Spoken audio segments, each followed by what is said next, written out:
Hello ma'am, आप please अपना नाम बताइए। My name is Manaswini Animalla. और क्या एज है आपकी? My age is 23 years. और आप कहाँ से आए हैं? I'm from Hyderabad, but I was doing my masters in USA, तो वैसे ही वहाँ से आ गई हूँ मैं. तो अभी क्या डिस्कम्फर्ट था, क्या डिजीज़ था आपको?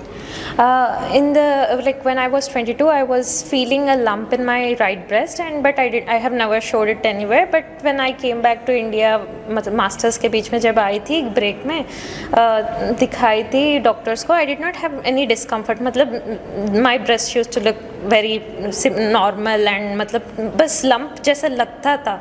तो when I went to my gynaec, ultrasound किया, पेट स्कैन किया, उनके बाद मुझे पता चला I am having this stage 2 cancer, मतलब अर्ली स्टेज है ऐसे बोल के. But at that time we did not know about this hims. So हमने यहाँ पे नहीं आए थे, जल्दबाजी में हमने सर्जरी करवा लिया. फिर सर्जरी होने के बाद में पहले वो लोग बता रहे थे ऐसे कि कीमो का ज़रूरत नहीं पड़ेगा, हार्मोनल थेरेपी से ठीक हो जाऊंगी.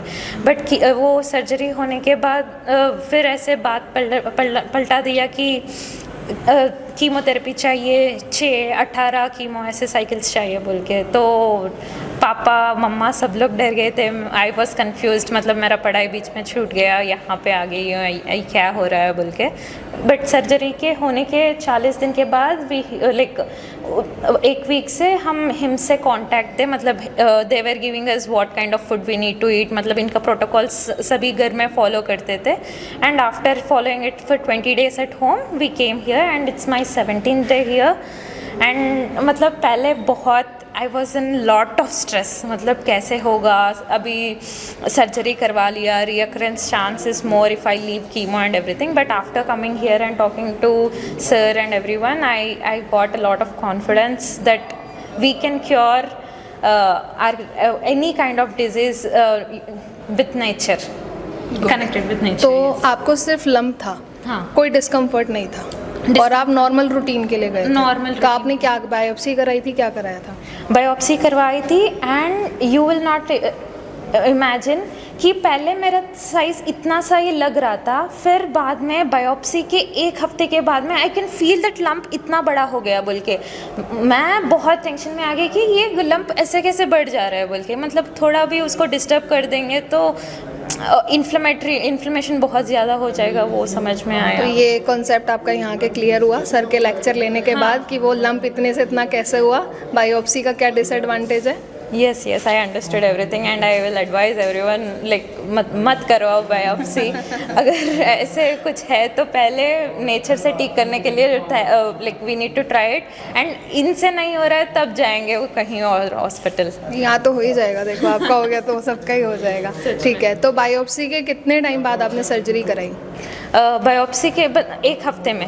1 हफ्ते में? हाँ. ठीक है. और सर्जरी के टाइम पे या उसके बाद से कितना पेन रहा और क्या सिम्टम्स ऐड हुए आपको? सिम्टम्स मतलब वो सर्जरी का जो पेन रहता है वो ही है. एंड थोड़ा सा मतलब वो सूचस के पास में थोड़ा इचिंग जैसा रहता था. But they have given me provided me oil, वो लगा के ठीक होता है. But I don't remember the oil, exact oil. अभी मतलब उसके बाद आपका स्लीप पैटर्न, एपेटाइट सब नॉर्मल था? I had a very worst sleep schedule in USA and my diet was not proper. I used to go for Subway. I used to take 1 Coke, 1 sub. Every day. And it was the worst thing that I can ever do it to my life. मतलब मेरे body से मैं जितना भी वो किया ना, from now on I know when to sleep, I know how to treat my body, I know how to worship my body now, I know what food I have to. How do you know that? Only because of sir's lectures. It is helpful to you? Very much helpful. And इससे पहले I used to even in USA when I was there, I used to get tired up. मतलब I used to go to my lab, I used to work in my lab. Afterwards also I used to go मतलब part time करने का कुछ ज़रूरत नहीं था, फिर भी नींद नहीं आ रहा है तो और थकान होना चाहिए बॉडी में तभी नींद आएगा बोल के. I use to even go for some other part time. I use to do different kinds of part times फिर just to get tired and sleep. But वो भी नींद नहीं आता था. पार्ट टाइम से 1 बजे आती थी रात में, फिर सुबह 6 बजे 7 बजे तक नींद नहीं आता था. एंड आफ्टर कमिंग हियर मतलब तीसरा दिन से ही मेरा पूरा स्लीप स्केड्यूल सही हो गया, मेरा बाउल मूवमेंट सही हो गया, एवरीथिंग गॉट करेक्टेड। तो क्या लगता है आपको 3 दिन में क्या चीज़ थी ऐसी जिसने मैजिकली वर्क किया आपके ऊपर?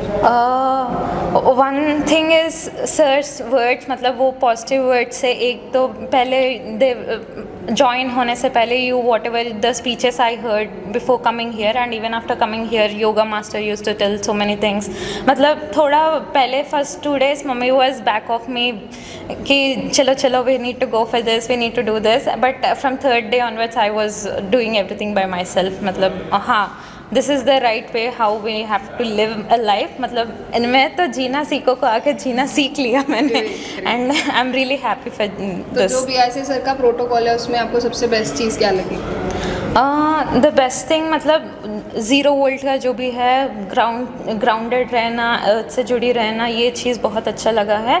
And also about the hot water immersion therapy, उससे भी बहुत मुझे वो रिलैक्सेशन फीलिंग, मतलब मुझे पेन तो नहीं था but the relaxation feeling was good. और डाइट के बारे में क्या बताना चाहोगे आप? क्या क्या पॉइंट देना चाहोगे डाइट के लिए? Diet, yes, first initially few days it might be, मतलब हम जिंदगी में कभी ऐसे नहीं डाइट किए, मतलब हर तो आप दिन। रोज सबवे और कोक ले रहे हो और फिर एकदम से ऐसी diet, it's a drastic change for you. हाँ, इट्स अ ड्रास्टिक चेंज। तो फ्यू डे मतलब जब घर में स्टार्ट किए थे ना, घर में I used to be very much irritated, frustrated कि क्या लगा रहे हैं मुझे ऐसे बोल के, but the diet is the one thing, now I will do it for my lifetime. Wow, great.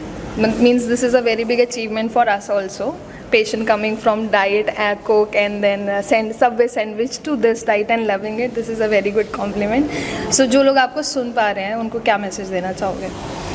मैं तो बोलती हूँ everyone need to have a very healthy lifestyle, and if you are not able to learn it by yourself, please come here.